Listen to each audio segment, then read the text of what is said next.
Hello बच्चों, स्वागत है आप सभी का हमारे YouTube चैनल पे जिसका नाम है माइस। तो आज हम लोग माइस पे शुरू कर रहे हैं नीट फिजिक्स का सीरीज, जो कि होगा कोई भी चैप्टर दो पार्ट, यानी वन शॉट नहीं है, ये है गन शॉट। यानी कोई भी चैप्टर को हम लोग तोड़ेंगे दो पार्ट में और उसको आराम से पढ़ेंगे, समझेंगे, फिर सवालों को करेंगे। तो चलिए शुरू करते हैं मोशन इन स्ट्रेट लाइन। जब भी मोशन इन स्ट्रेट लाइन की बात होती है, सबसे पहले हम लोग देखते हैं कि आखिरकार मोशन है क्या। देखिए, तो मोशन क्या है? मोशन का मतलब है कि कोई भी ऑब्जेक्ट अगर किसी रेफरेंस पॉइंट के रिस्पेक्ट में अपनी पोजीशन को समय के साथ साथ चेंज करता जा रहा है, उसको बोलेंगे कि this object is in motion. Clear?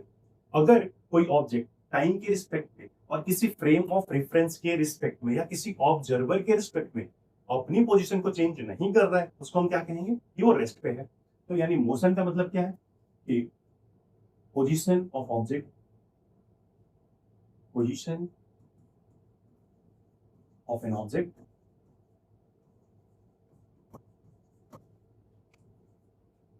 changes with time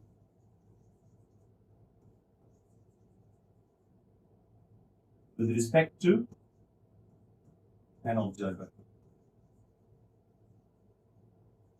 Clear? And what is rest? Rest किसे कहेंगे बेटा? When position of an object, position of an object does not change, does not change with time with respect to an observer. ठीक है? तो अगर observer के respect में position change नहीं हो रहा है, तो वो बॉडी या ऑब्जेक्ट किस पे? रेस्ट पे है। अगर पोजीशन चेंज हो रहा है, यानी कि अभी 5 सेकंड पहले कोई ऑब्जेक्ट यहाँ पे था, 5 सेकंड बाद यहाँ पे आ गया, यानी इसकी पोजीशन चेंज हुई ना, तो इसको क्या बोलेंगे? इसने मोशन किया है। क्लियर? आगे चलते हैं बच्चों। देखिए, जो भी मोशन और रेस्ट है, ये एब्सोल्यूट टर्म्स नहीं है। मतलब ये जो शब्द है ना हमारे पास, रेस्ट और मोशन, ये दोनों की आपस में रिलेटिव है। इसका मतलब ये है कि they are not absolute term, they are relative term. इसका मतलब ये है कि कोई भी ऑब्जेक्ट को मैं बोलूंगा कि अगर ये मोशन पे है, तो जरूरी नहीं है कि वो मोशन पे है दूसरे ऑब्जर्वर के रिस्पेक्ट में भी। यानी कि देखिए, एक एग्जांपल दिखाता हूँ मैं आपको। फॉर एग्जांपल, मान लीजिए ये एक बस है, ठीक है? बस मूविंग है, बस मूव कर रही है, मान लीजिए किसी वेलोसिटी v से। क्लियर? बस स्टैंड पे है, मान लीजिए एक पर्सन जिसको मैंने सी बोला, और दो पर्सन बस के अंदर बैठे हैं, ए और बी।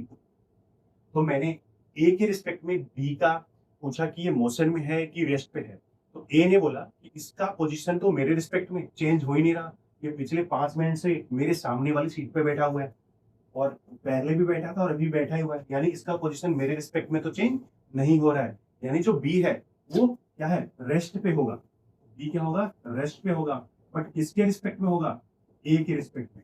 बट वही बी अगर मैं सी के रिस्पेक्ट में पूछूं, तो वो मूविंग है। क्यों? क्योंकि सी तो बस स्टैंड पे खड़ा है, रोड पे। उसने देखा कि ये तो बस में मूव करते हुए जा रहा है, बी बंदा बैठ के, यानी कि अब बी किस में है? मोशन में है। तो सेम उसी टाइम पे सेम ऑब्जेक्ट दो अलग अलग ऑब्जर्वर के रिस्पेक्ट में मोशन में भी हो सकता है और रेस्ट में भी हो सकता है। इसीलिए हम कहते हैं कि रेस्ट और मोशन कोई एब्सोल्यूट टर्म्स नहीं है। क्लियर? जैसे मान लीजिए एक और एग्जांपल, मैं खड़ा हूं, तो आप अगर मुझे देख रहे हैं, आपके रिस्पेक्ट में मैं खड़ा हूं, या इस स्टूडियो में कोई बंदा बैठा हुआ है, उसके रिस्पेक्ट में मैं रेस्ट पे हूं। बट अगर मुझे अर्थ के बाहर से देखा जाएगा, अर्थ तो रोटेट कर रही है, चक्कर लगा रही है सन के, ठीक है? तो अर्थ तो मूव कर रही है ना, तो उसके रिस्पेक्ट में मैं भी तो दिखूंगा कि हाँ, मैं भी घूम रहा हूँ। क्लियर? तो आपके रिस्पेक्ट में मैं रेस्ट पे हूँ, बट कोई ऑब्जर्वर अगर दूर से देखेगा मुझे अर्थ के बाहर से, उसके रिस्पेक्ट में तो मैं मोशन में ही हूँ। इसलिए चलिए आगे चलते हैं। आई होप इतना एग्जाम्पल काफी है आपके लिए। चलिए, अब हम पोजीशन के चेंज होने को हम दो तरह से डिफाइन कर सकते हैं। अगर पोजीशन चेंज हुई तो डिस्टेंस कितना होगा और डिस्प्लेसमेंट कितना होगा। तो सबसे पहले मैं आपको बताऊंगा कि वेक्टर क्वांटिटी क्या होता है, स्केलर क्वांटिटी क्या होता है। Let's see. देखिए, फिजिक्स में दो तरह की फिजिकल क्वांटिटी होती है। फिजिकल क्वांटिटी, ऐसे तो टेंसर भी होती है, बट हमारे सिलेबस में जो है वो है कौन सी, स्केलर और वेक्टर। स्केलर कौन सी होती है, जिनके साथ केवल मैग्नीट्यूड जुड़ा होता है,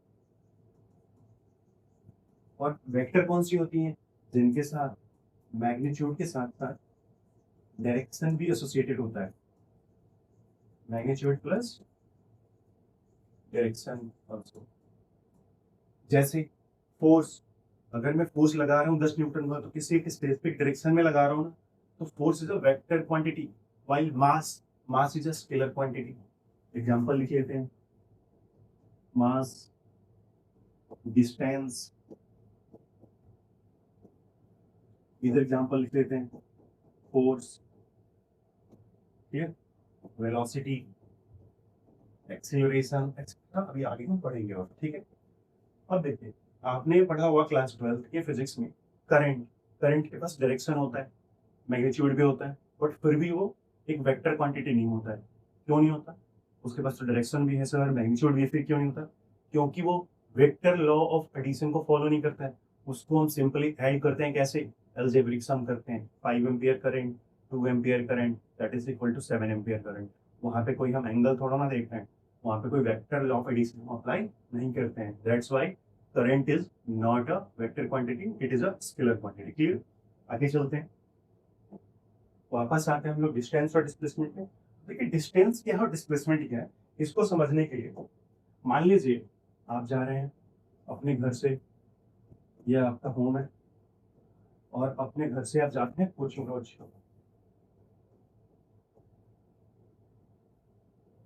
ठीक है। अब बताइए, आपके घर से कोचिंग जाने तक के हजारों रास्ते हो सकते हैं। मान लीजिए कि रास्ता ये है, आप किस रास्ते से गए, तो एक रास्ता ये है, आप इस रास्ते से गए, ठीक है। तो ये जो भी एक्चुअल रास्ता जो आप कवर करके जा रहे हैं कोचिंग तक, उसको बोलेंगे कि आपने इतना डिस्टेंस ट्रेवल किया।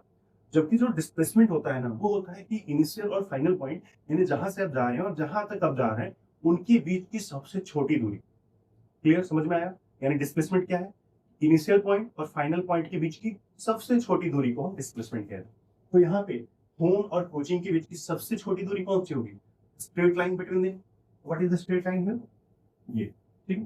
तो अगर डिस्प्लेसमेंट मान लीजिए यहाँ पे ये है 10 मीटर का, 100 मीटर का, और ये डिस्टेंस मान लीजिए 200 मीटर आएगा, ये मान लीजिए 300 मीटर आएगा, ठीक है।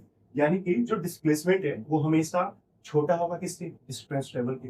अच्छा, किसी केस में क्या डिस्टेंस और डिस्प्लेसमेंट बराबर भी हो सकते हैं, बिल्कुल हो सकते हैं। मान लीजिए बहुत अच्छा लड़का है पढ़ने वाला, वो फालतू का घूमते हुए नहीं जाता है, वो इसी रास्ते से जाता है स्ट्रेट लाइन वाले से। मान लीजिए ये हमारा स्टूडेंट है रामू, ये बहुत पढ़ाकू है, इधर उधर ध्यान नहीं देता है, टाइम बर्बाद नहीं करता, ये सीधा घर से कोचिंग, कोचिंग से घर, यानी कि सीधा इसी रास्ते पे चल के जाता है। तो इसका डिस्टेंस कितना हुआ, 100 मीटर, और इसका डिस्प्लेसमेंट क्या कितना हुआ, इसका डिस्प्लेसमेंट भी तो 100 मीटर ही हुआ, क्योंकि इसका जो डिस्टेंस है, डिस्टेंस का डेफिनेशन क्या है, the actual path length covered by an object. Clear, तो यहाँ पे डिस्टेंस और डिस्प्लेसमेंट दोनों बराबर आ जाएंगे। बट क्या कभी डिस्प्लेसमेंट कम हो सकता है डिस्टेंस से, कभी नहीं, ठीक है। अब देखिए, जो वेक्टर क्वांटिटी होती है वो नेगेटिव भी हो सकती है, पॉजिटिव भी होती है, जीरो भी हो सकती है। बल्कि जो डिस्टेंस है, यानी स्केलर क्वांटिटी, वो कभी भी नेगेटिव नहीं होती है। आइए हम लोग देखते हैं यहाँ पे वापस, डिस्टेंस क्या है बेटा, लिखते हैं actual path length covered by an object, और डिस्प्लेसमेंट क्या है, shortest path between initial and final point. Let's write it down. आप लोग भी बेटा साथ साथ लिखिए और नोट्स बनाते रहिए, हाथ चलाते रहिए। Shortest path length between initial and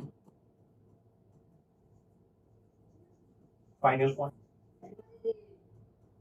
clear, आगे चलते हैं बच्चों। जो डिस्टेंस है हमारा, ये ऑलवेज पॉजिटिव होता है। क्या कभी आप ऐसे कह सकते हैं कि मैं -15 किलोमीटर चल के आया हूं, बिल्कुल नहीं, ऑलवेज पॉजिटिव, ठीक है। और displacement can be positive, negative और जीरो आल्सो। ठीक है, देखिए डिस्टेंस कब जीरो होगा, जब मोशन हुआ ही नहीं रहेगा, तो पोजीशन चेंज ही नहीं हुआ तो डिस्टेंस जीरो तब होगा। ठीक है, ऐसे नहीं, यानी कि मोशन भी हुआ, पोजीशन चेंज भी हुई, तब तो संभव नहीं है ना कि डिस्टेंस जीरो हो जाए। बट मोशन हुआ फिर भी डिस्प्लेसमेंट जीरो हो सकता है। कैसे? देखिए ऐसे, मान लीजिए ये एक पॉइंट है ए, और यहाँ से कोई पार्टिकल स्टार्ट करता है अपना मोशन, और यहाँ से घूम के वापस वो यहीं पे आ गया, यानी इनिशियल पॉइंट और फाइनल पॉइंट यहाँ पे क्या है, सेम है। और initial point final point same है, तो इनिशियल और फाइनल पॉइंट के बीच का जो शॉर्टेस्ट पाथ होगा तो कुछ होगा ही नहीं ना, यानी कि यहाँ पे डिस्प्लेसमेंट क्या हो जाएगा, जीरो हो जाएगा। कब होता है डिस्प्लेसमेंट जीरो? जब इनिशियल और फाइनल पॉइंट दोनों ही सेम रहे। ठीक है, तो चलिए आगे चलते हैं हम लोग, कुछ स्पेशल पॉइंट्स लिख लीजिए, बॉक्स यहीं पे क्लोज कर देते हैं।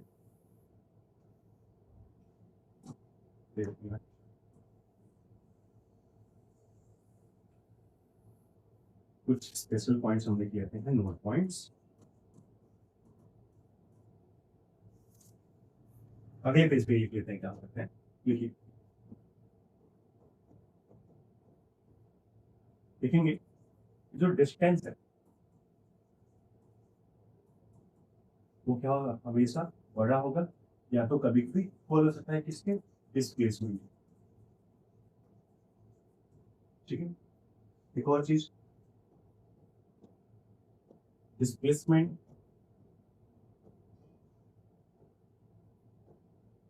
Is equal to distance when path is straight line. जब स्ट्रेट लाइन होगा तभी तो डिस्टेंस और डिस्प्लेसमेंट बराबर होगा। ओके, और पॉइंट लिख लीजिए, displacement is zero when initial and final point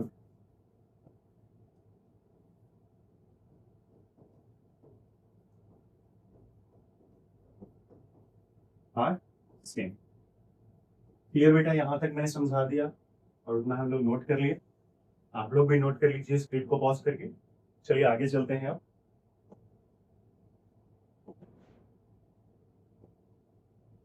अब हम लोग एक क्वेश्चन देखेंगे कि आखिरकार, ये नीट का क्वेश्चन है AIPMT 1990 का। एक an athlete completes one round of a circular track of radius r in 40 seconds, what will be his displacement at the end of 2 minutes 20 seconds? देखिए, एक सर्कुलर ट्रैक है रनिंग करने वाला, जिसका रेडियस है कुछ r। इसको एक एथलीट एक चक्कर लगाता है 40 सेकेंड्स में, यानी कि वन राउंड कितने टाइम में लगाता है, 40 सेकेंड्स में। तो हमें उसका डिस्प्लेसमेंट बताना है कब, at the end of 2 minute and 20 seconds. 2 minute and 20 second. तो सबसे पहले हम लोग ये देख लेंगे कि 2 मिनट 20 सेकेंड में आखिरकार वो कितने चक्कर लगा रखा होगा। तो 2 मिनट 20 सेकेंड्स का मतलब क्या होगा, 22 मिनट का मतलब होता है 120 सेकेंड्स, और 20 सेकेंड्स है तो प्लस 20 कर दिया हमने, यानी टोटल कितना सेकेंड्स आ गया, 140 सेकेंड्स। यानी कि वो हर 40 सेकेंड्स में कितना डिस्टेंस कवर कर रहा है, एक बार एक राउंड कवर कर रहे हो। ठीक है, और हर 40 सेकेंड्स में अगेन उसकी डिस्प्लेसमेंट क्या हो जा रही है, जीरो हो जा रही है, जहां से शुरू कर रहे हैं वहीं पे आ जा रहा है, एक राउंड पूरा कर रहा है। यानी कि 120 सेकेंड में वो पूरे के पूरे 3 चक्कर लगा लिया, 43 जा 120, और बचे हुए 20 सेकेंड में वो आधा चक्कर ही लगा पाएगा, यानी कि 2 मिनट 20 सेकेंड्स के अंदर वो 3.5 राउंड पूरे करेगा। 3.5 राउंड। तो मान लीजिए यहां से स्टार्ट किया था और ये है पॉइंट बी, तो फाइनली वो एक चक्कर, 2 चक्कर, 3 चक्कर, और फिर 3.5 यहाँ पे आके रुक जाएगा। क्लियर? अब 3.5 राउंड के बाद जो डिस्प्लेसमेंट है इसका वो कितना होगा, shortest path between A and B, that is equal to R, और ये भी क्या है हमारा आर। तो यहाँ पे डिस्प्लेसमेंट हमारा क्या आ जाएगा बेटा, 2r। क्लियर? तो ऑप्शन में हमारा है बी ऑप्शन जो है करेक्ट। समझ में आया सबको? आगे चलते हैं। A wheel of radius 1 meter rolls forward half a revolution on a horizontal ground. The magnitude of displacement of the point of the wheel initially in contact with the ground is. कह रहे हैं कि wheel है जिसका radius जो है 1 metre का है और वो हॉरिजॉन्टली रोल हो रहा है ग्राउंड पे। तो चलिए ड्रॉ करते हैं। सबसे पहले मान लीजिए ये मेरा व्हील है और ये 1 मीटर है इसका क्या रेडियस, ठीक है। अब ये आधा रिवॉल्यूशन ही जाता है। तो आधे का मतलब क्या है, पूरे रिवॉल्यूशन का मतलब क्या है, पहले समझिए कि जो ये पॉइंट है ना ये व्हील का जो टच हुआ है ग्राउंड से, ये वापस जब आके चलते चलते रोल होते होते जब वापस वही पॉइंट ग्राउंड पे आके टच होगा उसको हम बोलेंगे complete 1 revolution. But half revolution का मतलब क्या है कि ये जो पॉइंट है जो भी एकदम वर्टिकली डाउनवर्ड है ये ऊपर आ जाए, यानी कि कुछ हाफ रिवॉल्यूशन के बाद कुछ ये वाला जो पॉइंट है, मान लीजिए पॉइंट पी है व्हील का, तो ये पॉइंट पी अब कहाँ पे रहेगा, यहाँ पे रहेगा। अब यहाँ पे इस पॉइंट का जो डिस्प्लेसमेंट हुआ है वो कुछ यहाँ से यहाँ तक हुआ है। क्लियर? अब मान लीजिए पूरा अगर एक कंप्लीट रिवॉल्यूशन होता तो पूरा जो व्हील है वो पूरा ग्राउंड पे टच होके जाता उसका पूरा पेरीमीटर। तो पूरा कंप्लीट 1 रिवॉल्यूशन के लिए जो डिस्टेंस आता वो कितना आता, पूरा पेरीमीटर जो सर्कल का है यानी कि 2 व्हील का 2 pi R. Clear? But half revolution के लिए जो डिस्टेंस कवर करेगा वो कितना होगा, पाई आर। यानी कि जो ये डिस्टेंस आएगा मेरा यहां से लेकर यहां तक, ये कितना आएगा, पाई आर। और अगेन जो ये वाली डिस्टेंस है ये कितनी होगी, जो ये वाली डिस्टेंस है यही तो हमें निकालनी है, यही तो है डिस्प्लेसमेंट इस पॉइंट पी का जो पहले ग्राउंड पे टच है और हाफ रिवॉल्यूशन के बाद ऊपर चला गया, यही तो हमें फाइंड आउट करना है। और ये अगेन व्हील है जिसका रेडियस है 1 मीटर, तो इसका जो डायमीटर हो जाएगा 2 metre. Again by applying the Pythagoras theorem we can find here displacement. तो चलिए डिस्प्लेसमेंट फाइंड करते हैं। देखिए तो डिस्प्लेसमेंट क्या हो जाएगा, root under 2 square plus pi square R square है कहीं ऑप्शन में,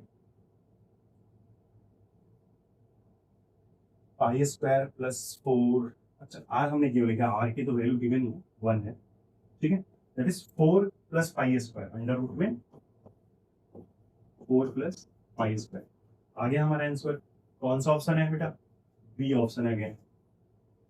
क्लियर? आया समझ में सभी को? चलिए आगे चलते हैं। अगला क्वेश्चन है, a person moves 30 metre north then 20 metre towards east and finally 30√2 metre in south west direction. The displacement of the person from the original way. देखिए बहुत आसान सवाल है, ये भी नीट में आया हुआ क्वेश्चन है AIPMT 2005 में। सबसे पहले जो बोल रहे हैं वो हम ड्रॉ कर लेते हैं।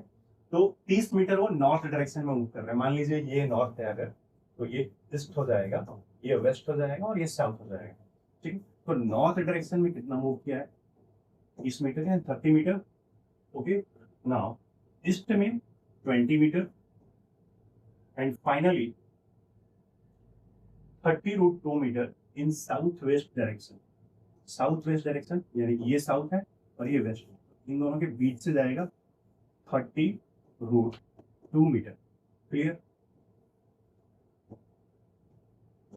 ये 90 होता है, हम इसको 45 मान लेंगे क्योंकि स्पेसिफाई नहीं किया इतने एंगल पे, हम एकदम एग्जैक्ट बीच से लेंगे इसको।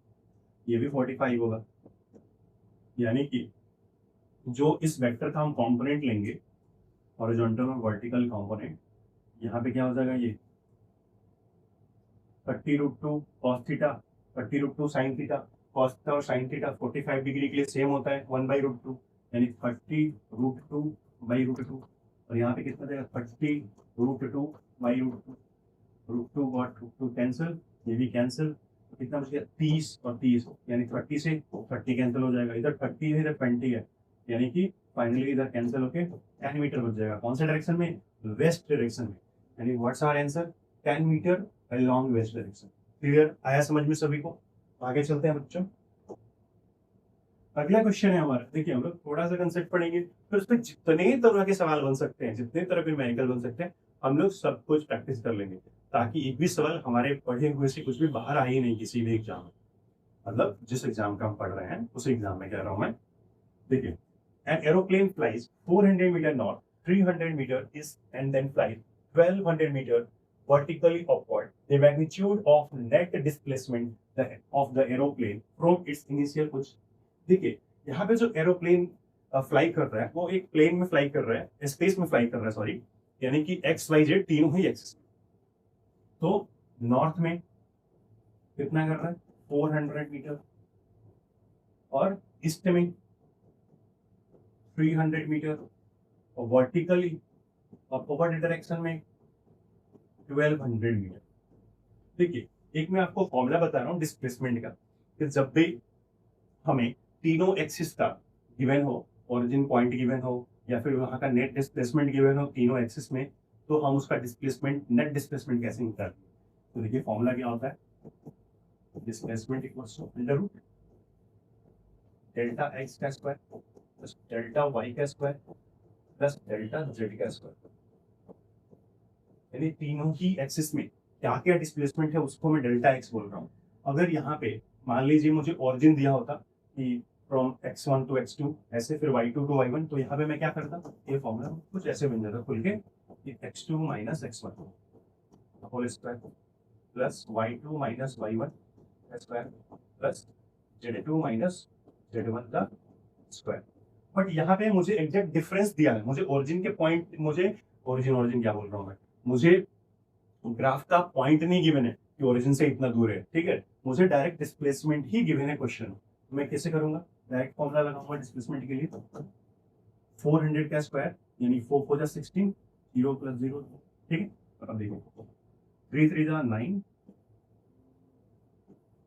12 12 जा 144, अगेन 4 बार 0, इसको जब हम ऐड करेंगे बेटा कितना जाएगा, 16 plus 9 25, 25 plus 144 that is 169, 169 and 4 बार 0 है तो 169 का कितना हो जाएगा, 13 हो जाएगा, और 4 बार 0 का यानी 2 बार 0, यानी कि कितना आ गया डिस्प्लेसमेंट वाला 1300 मीटर। तो कौन सा ऑप्शन सही है, अगेन बी ऑप्शन। क्लियर, आगे चले बेटा। देखिए, a body moves 6 meter north, 8 meter east, and 10 meter vertically upward. What is its resultant net displacement from the initial position? Again same question. तीन एक्सिस में हमें गिवन है डिस्प्लेसमेंट, तो हमें नेट डिस्प्लेसमेंट बताना है, और डिस्प्लेसमेंट का फॉर्मूला तीनों एक्सिस का स्क्वायर कर दीजिए, अंडर रूट में ऐड कर दीजिए, 6 6 जा 8 स्क्वायर प्लस 10 स्क्वायर, बच्चों 6 जा 36, 8 8 जा 64, और 10 10 जा 100, so what we get 36 plus 64 100, that is 200, so 10 root 2 meter, which option, again B option। ये B option ही क्यों आ रहा है सब में। चलिए आगे चलते हैं, अगला क्वेश्चन है हमारा, ये वैसे तो क्वेश्चन है मोशन इन द प्लेन का, इसको अभी हम नहीं करेंगे, छोड़ क्योंकि अभी हम वो चैप्टर पढ़ ही नहीं रहे। चलिए आगे चलते हैं। A car goes from one end to other end of a semicircular path of diameter d. The ratio between total path length, distance and the magnitude of displacement is। कह रहा है कि कार है जो कि एक एंड से दूसरे सेमी सर्कुलर एंड तक जाता है, जिसका डायामीटर है, डायामीटर कितना है, d है, मतलब यहां से यहां तक जा रहा है। फिर तो यहाँ पे मुझसे क्या पूछ रहा है कि यहाँ पे डिस्टेंस और डिस्प्लेसमेंट का पर point A to B what is the ratio of distance to displacement. तो सबसे पहले मैं डिस्टेंस लिखूंगा।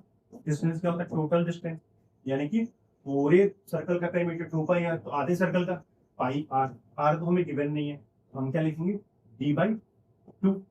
और डिस्प्लेसमेंट क्या है, यहीं पे रेशियो निकाल लेते हैं डायरेक्ट, इतना बड़ा सवाल है नहीं। तो यहाँ पे डिस्प्लेसमेंट क्या हो जाएगा, d हो जाएगा, यानी d से गॉट d कैंसिल, तो आंसर आ गया हमारा π/2। बहुत सिंपल क्वेश्चन है बेटा, आप लोग कंसेप्ट समझिए, कोई भी डाउट होगा आप लोग कमेंट कर सकते हैं उसके लिए। चलिए उसके लिए हम लोग जूम सेशंस ले सकते हैं अगर ज्यादा डाउट आता है। चलिए आगे चलते हैं। A particle moves along a circular path of radius r from point x to y such that the radius vector rotate by an angle of, again ये सवाल जो है ये मोशन इन अ प्लेन का है, ये अभी हम नहीं करेंगे. अब बॉडी मूव्स, हाँ ये स्ट्रेट लाइन का. A body moves on a circular path of radius r. After completing 2.5 revolutions, the ratio of total distance covered to the magnitude of its net displacement will be. A body है जो कि एक circular path पे move कर रहा है जिसका radius है r. तो आफ्टर 2.5 रिवोल्यूशन, यानी 2.5 रिवोल्यूशन में एक रिवोल्यूशन यानी कि इनिशियल और फाइनल पॉइंट सेम, तो 2.5 रिवोल्यूशन में पार्टिकल कुछ अगर यहाँ से स्टार्ट किया है तो यहाँ तक आएगा. तो अगेन यहाँ पे जो डिस्प्लेसमेंट हो जाएगा वो क्या हो जाएगा, डिस्प्लेसमेंट क्या होगा बेटा, r प्लस r 2r. और डिस्टेंस क्या होगा यहाँ पे, डिस्टेंस हो जाएगा अपना, डिस्प्लेसमेंट हो गया 2r और डिस्टेंस क्या हो गया 2.5 रिवोल्यूशन है, यानी एक बार में पूरे रिवोल्यूशन में 2 पाई r चलता है, तो 2 रिवोल्यूशन में चलेगा 4 पाई r और आधे रिवोल्यूशन में अगेन पाई r. तो 4 pi r plus pi r that is equal to 5 pi r. समझ में आया कैसे, ऐसे देखिए, ठीक है. आइए तो ये क्या हो गया हमारे पास 5 पाई r. रेशियो निकालेंगे, r से r कैंसिल हो जाएगा, 5/2 पाई, तो 5 पाई बाई 2 ये हो जाएगा हमारा आंसर. अगेन 5/2 इज 2.5, तो यहाँ पे हमारा ये वाला ऑप्शन सही है. आगे चलते हैं. A particle is moving along a straight line path. If the net displacement of this moving particle is non-zero, then the total distance covered by it. देखिए कह रहा है कि जो डिस्प्लेसमेंट है वो जीरो नहीं है, तो फिर आप कमेंट करिए किस पे, distance covered by the body पे. तो देखिए अगर डिस्प्लेसमेंट जीरो नहीं है तो पक्की बात है कि डिस्टेंस तो कुछ पक्का होगा ही होगा, क्योंकि डिस्टेंस जो होता है वो डिस्प्लेसमेंट के या तो बराबर होता है या तो उससे ज्यादा होता है. तो must be equal to displacement जरूरी नहीं है, क्योंकि जरूरी है क्योंकि स्ट्रेट लाइन गिवन है, तो यहाँ पे must be equal to displacement आ जाएगा. और भी ऑप्शन पढ़ लेते, must be greater than, can be less than, no no. अगर स्ट्रेट लाइन है बेटा तो डिस्टेंस और डिस्प्लेसमेंट दोनों ही बराबर हो जाएंगे. अभी मैंने पढ़ाया था आपको 5 मिनट पहले, नोट्स में ही है. स्ट्रेट लाइन है तो डिस्टेंस और displacement must be equal to each other. Clear. आगे चलते हैं. देखिए अब हम लोग पढ़ेंगे फाइनली स्पीड और वेलोसिटी. तो देखिए स्पीड क्या होता है, अभी तक हमने पोजीशन को चेंज होते हुए देखा कि डिस्टेंस हो सकता है, डिस्प्लेसमेंट हो सकता है. हम देख रहे हैं कि rate of change of position जो है, यानी rate of change of distance को बोलेंगे स्पीड, और rate of change of displacement को बोलेंगे velocity with respect to time. Clear. देखिए distance travelled by a moving body per unit time is called speed, and displacement travelled by a moving body per unit time is called velocity. यानी कितना displacement cover किया एक body ने एक unit time में, उसको हम वेलोसिटी बोलेंगे, और कितना डिस्टेंस कवर किया एक बॉडी एक यूनिट टाइम में, एक फिक्स टाइम में, उसको हम क्या बोलेंगे, स्पीड बोलेंगे. ठीक है. अब देखिए जो स्पीड है वो स्केलर क्वांटिटी है, जो वेलोसिटी है वो वेक्टर क्वांटिटी है. Average speed of a moving body can not be zero. अगर कोई बॉडी मूव कर रही है तो कभी भी उसका जो एवरेज स्पीड है वो जीरो नहीं हो सकता है, बल्कि जो एवरेज वेलोसिटी है एक मूविंग बॉडी के लिए वो जीरो हो सकता है. कैसे, मान लीजिए वो बॉडी मूव करके आके अपनी इनिशियल पॉइंट पे ही वापस आ गई, तो उसका displacement zero, displacement upon time that is zero upon time is equal to zero. यानी कि अगर इनिशियल पॉइंट और फाइनल पॉइंट सेम है तो जो वेलोसिटी होगा उस बॉडी का वो क्या होगा, जीरो होगा. एवरेज वेलोसिटी की बात कर रहा हूं. Clear. Velocity of a body can also be negative. अगर डिस्प्लेसमेंट नेगेटिव है तो हम डिस्प्लेसमेंट अपॉन टाइम करेंगे तो वेलोसिटी भी नेगेटिव आएगा, और हमने अभी पढ़ा है कि डिस्प्लेसमेंट नेगेटिव हो सकता है, जबकि speed of a body is always positive. Speed indicates how fast a body move. Speed हमें यह बताता है कि कोई बॉडी कितनी तेज मूव कर रही है, और वेलोसिटी क्या बताता है कि कोई बॉडी कितनी तेज मूव कर रही है और किस डायरेक्शन में मूव कर रही है. क्यों, being a vector quantity, velocity हमें स्पीड की, वेलोसिटी हमें स्पीड का मैग्नीट्यूड के साथ साथ उसका डायरेक्शन भी बताता है, जबकि स्पीड जो है वो केवल मैग्नीट्यूड बताता है. क्लियर. यानी कि हम वेलोसिटी को क्या कह सकते हैं, वेलोसिटी को हम क्या कह सकते हैं बेटा, स्पीड, इसके साथ में अगर हम डायरेक्शन जोड़ दें, सिंपल भाषा में समझने के लिए, ठीक है। अब देखिए speed has only magnitude, speed including direction is velocity, लिखा भी हुआ है सेम पॉइंट जो मैं कह रहा हूँ, speed including direction is called velocity. चलिए आगे चलते हैं यार। कांस्टेंट स्पीड क्या है? देखिए कांस्टेंट स्पीड का मतलब है कि अगर मैं मूव कर रहा हूँ, मान लीजिए मैं अपने बाइक से यहाँ से पटना जा रहा हूँ, तो पूरे रास्ते के दौरान, पूरे ट्रेवल के दौरान जो मेरी स्पीड रहेगी वो 60 किलोमीटर पर आवर ही रहेगी। मतलब स्पीड मेरी चेंज नहीं हो रही है, फ्लक्चुएट नहीं हो रही है, एक ही स्पीड है। उसको हम क्या बोलते हैं? कांस्टेंट स्पीड कहते हैं। कांस्टेंट स्पीड यानी कि speed same through out the journey, through out the journey. आगे चलते हैं। कांस्टेंट वेलोसिटी क्या है? कांस्टेंट वेलोसिटी का मतलब क्या है? इसका मतलब है कि मेरी स्पीड तो सेम है 60 किलोमीटर पर आवर, बट इसके साथ साथ जो मेरा डायरेक्शन है ना, एक ही डायरेक्शन, अगर नॉर्थ डायरेक्शन में मूव कर रहा हूँ तो नॉर्थ में ही मूव करूंगा पूरी जर्नी के दौरान। यानी कि speed and magnitude, sorry speed and direction दोनों ही सेम होने चाहिए थ्रू आउट द जर्नी, तभी हम बोलेंगे कि जो वेलोसिटी है वो कांस्टेंट है। क्लियर? आगे चलते हैं बेटा। यूनिफॉर्म मोशन क्या है? देखिए यूनिफॉर्म मोशन हम उसे कहते हैं जब कोई भी बॉडी ट्रेवल कर रहा होता है और इक्वल डिस्टेंस कवर करते जाता है इक्वल इंटरवल ऑफ टाइम में। ये हमने क्लास 9 में पढ़ा था। क्या है? एक body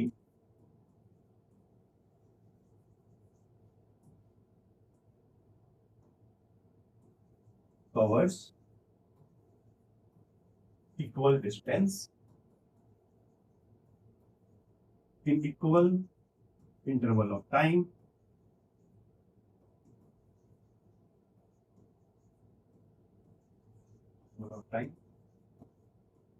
it is said to be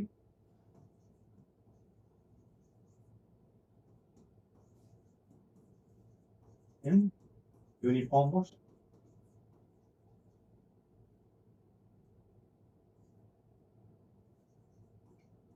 यानी कि कोई भी बॉडी 2 सेकंड में 2 मीटर मूव किया, अगले 2 सेकंड में अगेन 2 मीटर मूव किया, अगले 2 सेकंड में अगेन 2 मीटर ही मूव किया, तो इसको हम बोलेंगे कि इसका जो स्पीड है वो कांस्टेंट है और इसकी जो मोशन है वो यूनिफॉर्म है। क्लियर? आगे चलते हैं।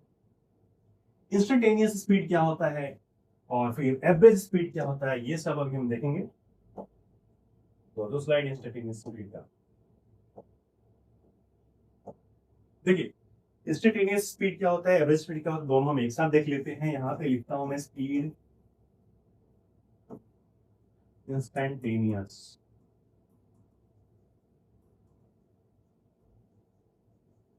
और एवरेज।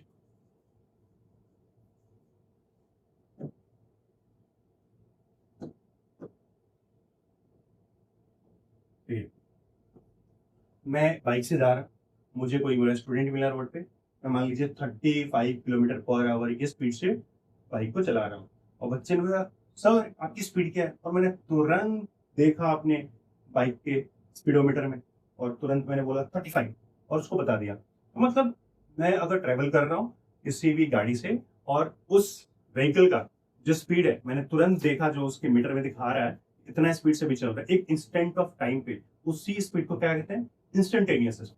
ठीक है? किसी 1 मिली सेकंड का स्पीड, 1 सेकंड का स्पीड को क्या बोलेंगे? Instantaneous speed. जबकि अगर मान लीजिए मैं ट्रेवल करके यहाँ से दिल्ली गया, ठीक है, सिवान से दिल्ली गया मान लीजिए फॉर एग्जाम्पल, तो सिवान से दिल्ली जाने तक का जो एवरेज स्पीड आएगा वो क्या आएगा? Total distance upon total time, इसको हम बोलेंगे एवरेज स्पीड। जबकि इंस्टेंटेनियस स्पीड हर 1 सेकंड के लिए, हर 1 मिनट के लिए अलग अलग रही होगी। क्लियर? आइए देखते हैं। तो इंस्टेंटेनियस स्पीड कैसे निकालते हैं हम लोग? ये होता है डिफरेंशिएशन से। यानी कि आई होप आपने डिफरेंशिएशन पढ़ा होगा बेसिक मैथमेटिक्स में। Here speed is equal to differentiation of distance with respect to time. Here average speed क्या है? यहाँ पे ये v इंस्टेंटेनियस है। एवरेज स्पीड क्या है? टोटल डिस्टेंस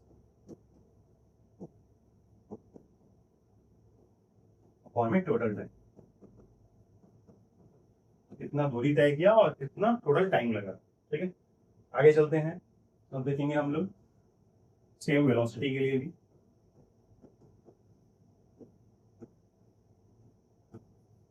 वेलोसिटी भी इंस्टेंटेनियस हो सकती है, इंस्टेंटेनियस वेलोसिटी हो सकती है, इसका फॉर्मूला क्या हो जाएगा, और एवरेज वेलोसिटी भी हो सकती है।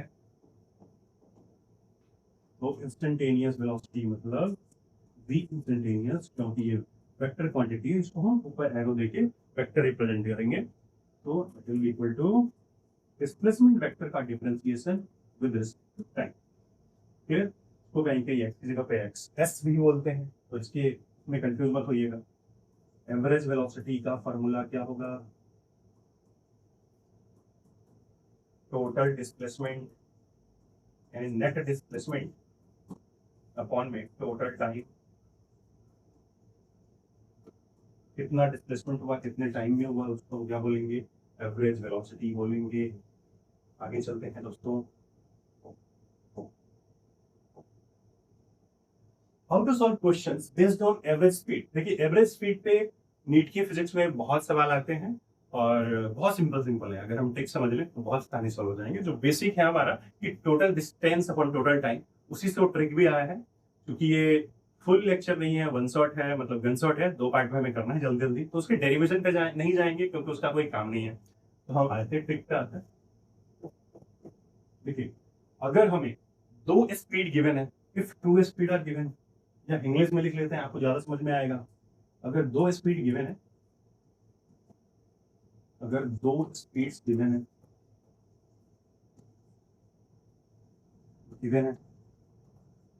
ठीक है, या 2 या 2 से अधिक भी गिवन है, 2 या 3 लिख लीजिए, 2 का ही लिखते हैं पहले। ठीक है, तो क्या हो सकता है, एक केस इसका हो सकता है केस 1 कि जो डिस्टेंस इंटरवल है, यानी जो डिस्टेंस कवर्ड है वो सेम है, डिस्टेंस कवर्ड इज सेम। अभी समझ में आएगा, अभी बताऊंगा मैं आपको। और एक केस हो सकता है जो टाइम इंटरवल था वो सेम था, टाइम इंटरवल इज सेम। यानी कि कभी भी क्वेश्चन में अगर 2 स्पीड गिवन है और वहां पे 2 केस बन सकते हैं कि अगर क्वेश्चन इस टाइप का कि 2 स्पीड देकर और डिस्टेंस कवर्ड उस क्वेश्चन में सेम गिवन है, या अगर ऐसा क्वेश्चन है कि 2 स्पीड दिया हुआ है क्वेश्चन में बट वहां पे टाइम इंटरवल सेम है, तो एवरेज स्पीड का फॉर्मूला क्या होगा। और फिर अगर यहाँ पे एवरेज स्पीड का फॉर्मूला क्या होगा, देखिए लिखते हैं हम यहाँ पे एवरेज स्पीड का फॉर्मूला, ये हो जाएगा simply 2 into V1 into V2 upon में V1 प्लस V2। यानी कि जो 2 स्पीड गिवन है वो मान लीजिए V1 और V2 थे, यहाँ पे सिंपल क्या हो जाएगा V1 plus V2 by 2। Note कर लीजिए इसको।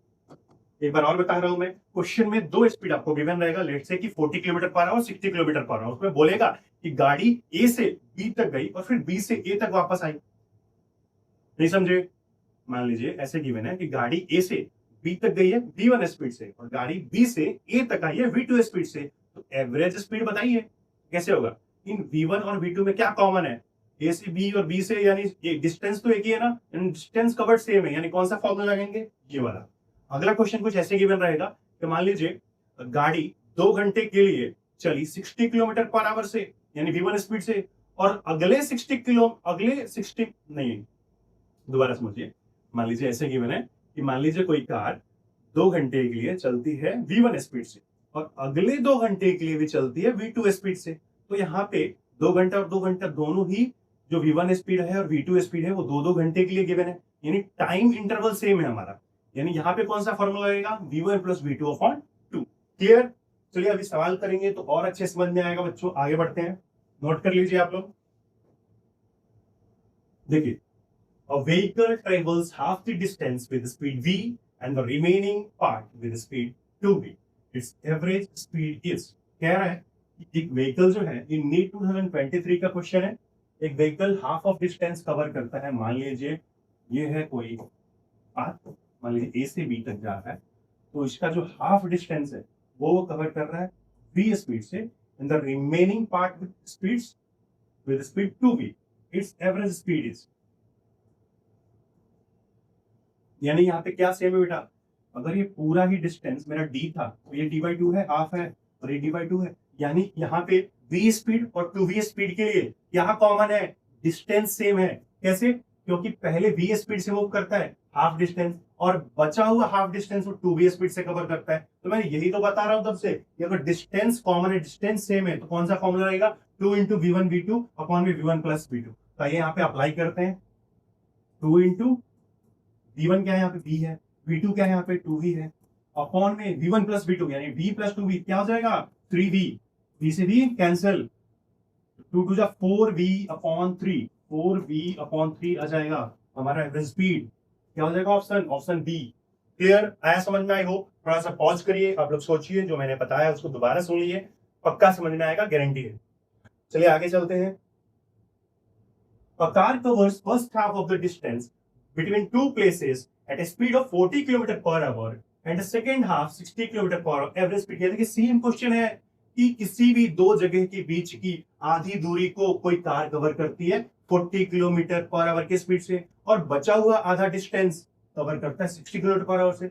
यानी आधा डिस्टेंस और बचा हुआ आधा डिस्टेंस, आधा डिस्टेंस और बचा हुआ आधा डिस्टेंस, यानी यहाँ पे क्या सेम है बेटा, डिस्टेंस कवर्ड सेम है। तो क्या फॉर्मूला लगेगा again, 2 into v1 into v2 into v1 upon में v1 प्लस v2 यानी 60 प्लस 40 दैट इज 100, जीरो से जीरो गया, ठीक है, 6 4 जा 24, 24 टू जा 48 किलोमीटर पर आवर हो जाएगा कि नहीं हो जाएगा? आया बच्चों समझ में? क्लियर है?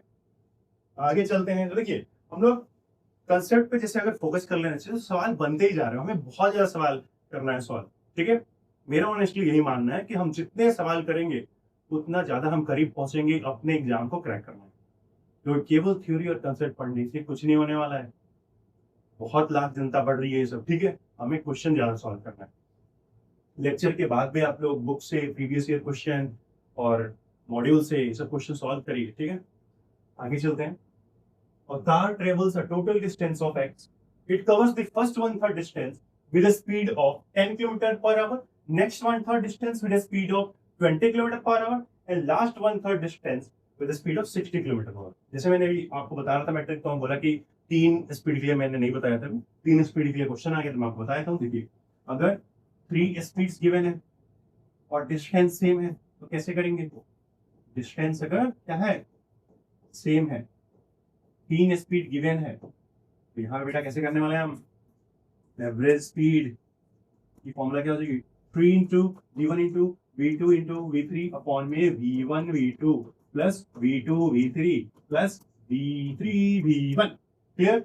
अब यहाँ पे हम सॉल्व करते हैं। पहला स्पीड क्या है, v1 क्या है 10 है, v2 क्या है 20 है, और v3 क्या है 60 है बच्चों। तो चलिए अप्लाई करते हैं, 3 into 10 into 20 into 60. Here, v1 into v2, that is 200. v2 into v3, that is 6 to the 12, 00, that is 1200. v3 into v1, that is 600. चलिए आगे इसको सॉल्व करेंगे हम, तो क्या हो जाएगा, 3 into 2 6, 6 6 36, और 3 0 अपॉन में 200 plus 1200, 1400 plus 6, that is 2000। ठीक है, तो हमारे पास क्या बचेगा, 18 kilometre per hour. That is first option is correct option. Clear? आगे चले बच्चों, समझ में आया? और अगर 3 स्पीड की बने लेकिन टाइम इंटरवल सेम है तो कैसे करेंगे? उसके लिए तो बड़ा ही सिंपल है बेटा, v1 plus v2 plus v3, जैसे वहां पे अपॉन 2 था यहाँ पे